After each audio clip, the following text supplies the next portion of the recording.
الولايات المتحدة الأمريكية والمملكة العربية السعودية توقعان اتفاقا يقضي بقيام واشنطن بيع طائرات مقاتلة من طراز F-15SA لسلاح الجو السعودي. وأكد البيت الأبيض في بيان له أن الاتفاق البالغ قيمته قرابة 30 مليار دولار يشمل 84 طائرة جديدة من صنع شركة بوينغ وبتحديث 70 طائرة أخرى.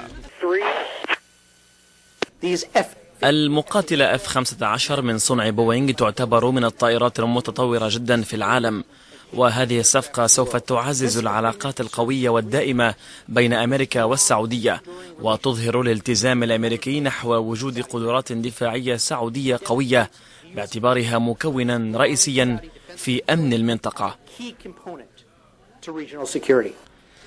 تأتي هذه الصفقة بعد أن صعدت إيران التوترات في المنطقة من خلال التهديد بمضيق هرمز الاستراتيجي، وجاءت خطوة طهران بعدما هددت الولايات المتحدة والاتحاد الأوروبي بفرض عقوبات جديدة تستهدف قطاع النفط الإيراني على خلفية برنامجها النووي المتنازع عليه.